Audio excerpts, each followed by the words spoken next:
First Southern Bank. Good morning, Bob. Good morning. It's Tuesdays with Tillery. We got Blake Tillery on the phone, the man who's extremely busy up there in Atlanta, and I do appreciate your time today because I know how busy you are trying to get that budget. But the good news, Blake, I don't see any debate about the budget. It seems like it's going to be something that they're going to be able to get done. Oh, no, there's a lot. There's a lot of debate. I don't see any. They're not reporting anything. What's the debate? What are they fighting over? I think there's other things in the room taking the air out of the room. It's becoming a political statement. I mean, I think everybody does realize that we have about $2.6 billion-ish less in revenue than we had at this point in time last year. And while everyone did work really hard together in a bipartisan fashion up until the vote on the floor, it became a party line vote. Look, we're in a different political time, and sometimes that just is how things end. At the end of the day, though, we're elected to be the adults in the room and try to pass a budget that balances. So we've done that. We moved that forward. It's headed to conference. We got a little bit of good news yesterday. The governor saw some things in current spending that made him think that we're still trending better than we were, particularly in March and April, and asked us if he was able to supply a little bit more of money on the revenue side, would we be able to plug some more holes in things like mental health and education, et cetera. So we're trying to work on that now. It looks like the final number for the QBE reduction will go from 14%. We were able to get it down to 11 and probably now to 10. And I want to commend our local school systems. We're looking at their savings. They have more in reserves right now than the state has because of how they've been able to be fiscally prudent. And then also the feds gave them a little bit of CARES Act funding, an extra Title I payment. So when you factor that in, we're very hopeful that our good stewards there are going to be able to keep things going. Hopefully, I don't know what they're planning for a reopening in the fall, but that hopefully a reopening in the fall they'd be in a good position there from a funding standpoint. And everybody's got their fingers crossed for that, so we're hoping and praying for a regular school year and a regular football season and fall sports and all that good stuff. As you mentioned, one issue that's taking all the air out of the room, one thing that's getting all the headlines, of course, is the hate crime legislation. But interesting move yesterday, the Senate did a 180. They first had special protections for police officers, but they went ahead and put that in a separate bill. Explain what's going on with all that with all the hate crime legislation. Yeah, I'm probably 2 steps behind on that right now. I've been under a rock in the budget office here, and honestly, very rarely leave. We got started again this morning, and I imagine we'll be here all day today. On a good year, we have about 20 to 25 pages of disagrees. This year we had 90. So we're trying to exactly. I mean, things change, and it's not any difference with the House as much as it is how much the financial situation changed from when we first came into January to when they passed the House passed the bill in March, and then where we stand here today is middle of July. But what I understand happened is that the Republicans and Democrats cut a deal to really have a very strong police officer Bill of Rights, which is something that the Republicans have tried to pass for quite some time, and we're able to get the minority party brought forward. If they could be supportive on that in a separate bill, if we think that the hate crimes bill could move forward without the specific listing of categories for first responders.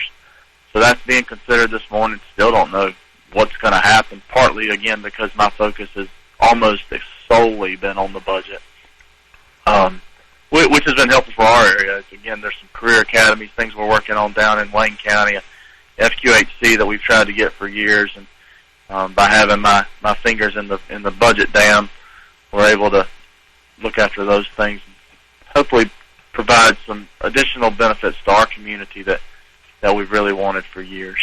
It just seems interesting. Like I said, they first had the protection for the police and paramedics and firefighters on the bill, and then all of a sudden the Democrats got upset about that, so they had to separate and do it into a separate bill. So I don't understand what the argument would be. So the only reason you do it in a separate bill is if you think you can get stronger protections for police and first responders in a second bill.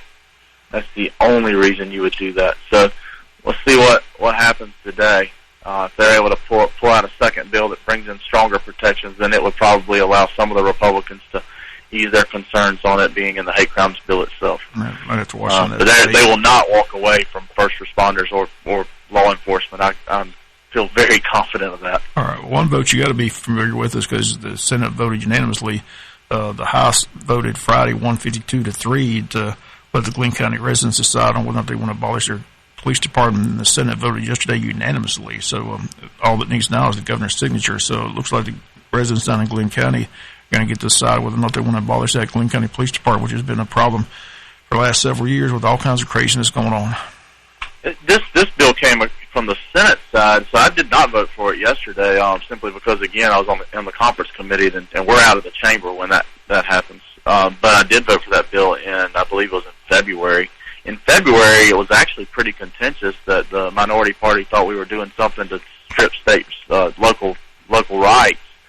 But as you know, there have been issues for years with questions and concerns about what was going on with the Glenn County Police Department as far as I think at one point in time they were maybe issuing tickets that weren't even in Georgia. It was a weird time. I'm not sure how that worked out, and I don't have all those details, so I'm probably not the best to speak on that. But so what started off as in March as a contentious deal one way ended up being a contentious bill the other way after everything that happened in March and April. So it heads to the governor's desk. That does not abolish or defund any police department. What it does is it allows the local community to have a vote on whether or not that local police force should be separate or it should be under the sheriff's department like our county police is in Wayne County. It reports to Sheriff Carter. So that's all. That's the change in that bill. Don't get that misconstrued too much. I've heard it reported in the media a little bit differently. Well, I'm just glad to see they're focusing on the police department that has been corrupt down there. Like I said, they got that police chief. He's been indicted. Several officers have been indicted, and that's what the question I kept asking is why the police officer showed up on that shooting scene of Ahmaud Arbery at 1 o'clock in the afternoon, let those guys walk home, and made no arrest. So, I mean, that's just something that people down in Glenn County are questioning. I know the GBI is doing a full investigation on that, so it'd be interesting to see where that investigation goes. You don't have any idea where that investigation is at this time, do you? No, sir. I know it's with Vic Reynolds and the GBI stepped in there. They're looking at some of the things up here in Atlanta as well. Well, again, they keep that pretty close. Yeah, well, back to the budget because that's your main focus. How soon do you think a vote will take place? Will it be several votes back and forth, or will it just be one vote and hopefully it'll pass? Or, I mean, the deadline is quickly approaching. We're at Tuesday and Friday's the deadline, right? Yeah, well, our early goal was to hopefully be ready today, but again, we've still probably got half of the 50-ish pages of disagrees to go back through. And the issue with the budget is the later in the session that it passes, the more it becomes entwined with other issues from just a political standpoint of the back and forth of the chambers. From a purely process standpoint, there would be no more back and forth. All the back and forth happened Thursday, Friday, and Saturday. So the only thing that would be for the conference committee report to be approved or to be voted down. And if it was voted down, then that immediately starts a special session to have a budget approved by July 1st. All right. So you're not pushing any time clock. I talked to Stephen yesterday. I asked him how late these sessions are going. How late y'all go last night by any chance? From a budget standpoint or the session itself? I don't know when the Senate adjourned. I know we were here a little after 11, and then the first started this morning at 5:45. But I don't say that. But, I mean, we got people in our community who are in healthcare and in industry, and then teachers grading papers who are working those types of hours too. And I kind of asked for this job, so I'm not complaining about that. Well, like I said, you seem to be busy with the budget. There are some other issues. There's a bill to try to protect businesses from people who test positive for COVID-19 and lawsuits and all that. That's a legislation that's being discussed. Also, possibly raising tobacco taxes. Still, Georgia one of the lowest in the country, but they said the House Speaker is dead set against that. So I guess that's going to be an interesting debate because some people want it to be increased to try to increase some type of revenue in the state of Georgia. So are you hearing anything about those bills, or are you able to hear what's going on? hearing a little bit about the tobacco one, hearing a little bit about, you mentioned one of the other ones, and my mind went off of it. About protection for businesses for the COVID lawsuits. Immunity, yeah. Right. There's two of those. One of them provides pretty much blanket immunity. The other one says as long as folks aren't being grossly negligent. So in other words, as long as they meet some of the requirements or most of the requirements that came out from the CDC's orders and the governor's executive orders, that one probably has a better chance of passing. You don't want folks to use the COVID time frame to get away with other things medically. So in other words, if just because there's COVID patients in a hospital doesn't mean that they could commit medical malpractice on something that's not COVID related. But we do understand where you're going to need to protect hospitals and businesses from potential COVID claims as we've pushed and encouraged businesses to reopen. And what do you hear? Some certainty there. What are they saying in Atlanta about the rise in numbers since COVID? Since after the protests and things like that, seems like you look across the country, state of Georgia, numbers continue to go up on a daily basis. What are they saying in Atlanta about that? The only thing from a budget standpoint is why I think that's why you've not seen us push out as many of the CARES funds as maybe some other states have, holding those to see if we may need them later in other areas. So that's been the biggest effect, I would say. Is wondering if we're going to need to save money for some folks call it a second wave. I don't really think it's a second wave, just a continuation of the virus. Well, I just want to update people. Wayne County's numbers are now up to 48 as of 7 p.m. last night from the Georgia Department of Public Health. So last couple of weeks we've seen the numbers continue to rise here in Wayne County. Not sure why, but they don't tell you how. They don't tell you why. They just post the numbers. But I said, I think last week we were in the 30s. Now we're up to 48. So it continues to rise here in Wayne County. Interesting story we had on sports. Long County had a kid test positive. They shut down voluntary workouts. Glenn Academy did the same. But the 3 schools in Atlanta that have positive tests, they're continuing their voluntary workouts. So it seems strange that there's no consistent policy across the board when it comes to that situation. I mean, I know the workouts are voluntary at this time, but it's interesting to see different schools have different philosophies on what to do. Right, and since COVID-19 is not, like certain viruses we know are transfused through blood, through different activities, etc. COVID-19 is more like the flu in the way that it's transmitted. So it's hard to say where you got it necessarily. How about the protesters? How you dealing with all those? Are they still up there in Atlanta? Oh, yeah, they are. Honestly, the first day it was sort of surreal. Many of them just wanted to get their pictures taken with members of the Capitol. It was a little bit different. And folks obliged them where they were asked. They really, I haven't seen. I got to commend our public safety folks who have been extremely cordial to everyone who's tried to come protesting peacefully. As long as folks are exercising their First Amendment right to peacefully assemble, there's been no issue. And here at the Capitol, I can honestly say it's surreal in some ways because the reduced number of people that are allowed into the Capitol due to COVID-19 and trying to keep many of our members. I mean, I'm only 36, but I think our average senator age is much higher than that. And so those some of our senators fall into a at-risk category. So we've had a great reduction on the number of people in the building. That's honestly probably the most surreal thing about it. You're used to loud halls. It's not loud. It's not loud up here right now. It's really quiet and a lot of work getting done. Just very different. What about masks? People wearing masks or not wearing masks? Yeah, I'd say that most people are wearing masks.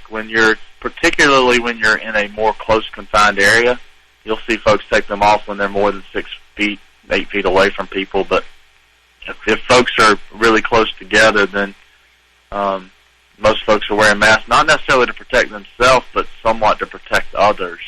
Again, remember that we have a substantial number of senators that are over 70 and representatives that are over 70, and trying to make sure that we're not doing anything that will inadvertently hurt our friends and neighbors. Well, again, it's all about the budget. Like I said, we've said that from day one. It's got to get done this week. Got to be in place by July 1. So when do you think a vote will take place? Is there any fortune telling? Yeah, by Friday. By Friday? So sure. They're going to wait all the way to Friday before they vote? I'd like to have it off the table by then, but realistically, the earliest we could have it done, I walked out of that room to make this call, and I'll walk right back in immediately hereafter. The earliest we could have it on the floor will be tomorrow, and that's going to mean, remember, you've got 295 pages that you got to read through, too, and make sure every comma and period's in the right spot, because moving a decimal point can mean a whole lot in this document. So it's going to take a little bit of time. It takes roughly just 2 hours just to print it.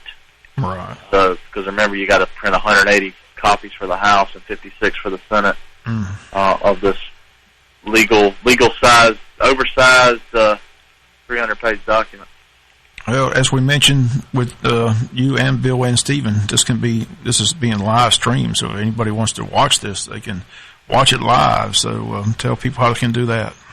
Yeah, in fact, that's the getting texts and messages from others who have been doing that already.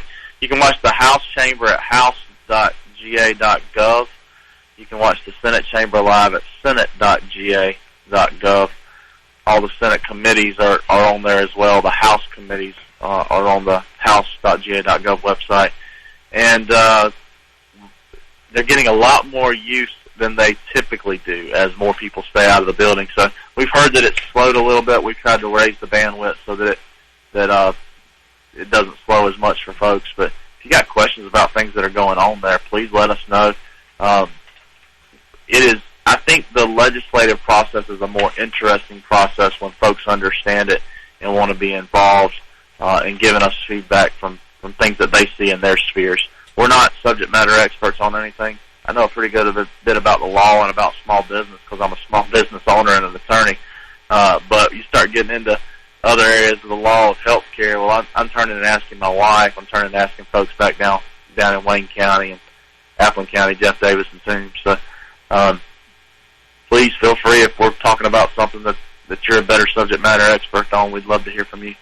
We have a text here, Senator, says, thank you for voting for and getting Senate Bill 249 passed. What is 249? Why are you going to put me on the spot like that this morning, guys? Sorry. Hang on, let me see. No, let me see. I got it. It's near and dear to somebody's heart, apparently. That's good to know. Let's pull it up and see. And they share it the Senate bill. That's sometimes we get things flipped around here. 249 is, and if it's come through yet. Peace Officer Annuity Benefit Fund. That passed the Senate yesterday, and let me tell you, thanks. I would have supported the bill, but you're giving me credit again for something that I didn't do because I was, again, in Budget Committee. So one of those excused votes is me, again, trying to look after the folks down in Wayne County and in the conference committee. And there are 56 Senate districts there. I promise you, are 53 other Senate districts that would have rather been in that room than on the floor. So we ended up benefiting from me being in the conference committee. But yeah, 249 passed overwhelmingly and heads to the governor's desk now. Well, Blake, I know you're a busy man. I'm going to let you get back to work. I will give you some good news, though. It looks like they're going to have Major League Baseball. The Braves are going to have a season starting July 24th, so that's good news. So I know they set the number of games yet? 60 games the commissioner has imposed. The commissioner has the right, if they can't make an agreement, to impose a schedule. So he's imposed a 60-game schedule. So all that's left is for the players to vote today. But from all reports, are they going to go ahead and vote and report July 1 and start the season July 24th, have a 60-game schedule, and start the playoffs in the World Series after that. So Braves fans are excited because they got a good baseball team in Atlanta. Yes, sir, they do. They do. And Well, again, thank you guys for the time this morning, and look forward to hopefully being home next week. So if this ends up being the last Tuesdays for Tillery for this year, then again, appreciate you allowing me to be a part of your show and what you guys mean to the community. Well, we appreciate you being here. Like I said, it's been fun to have you, Stephen, and Bill, Monday, Tuesday, and Wednesdays, and hopefully we'll get you back in the studio when you get home, when you get a break. But like I said, love to get you in here. Like I said, you got that tall task of leading the charge on this budget, so hopefully the debates will go smoothly and people use calm heads, and hopefully we'll get a budget before the end of the session, because that's the one thing you do have to do, right? That's the one thing that has to be done is the budget. Is that correct? Yes, sir. That's the only constitutionally obligated task, and we're going to get it done.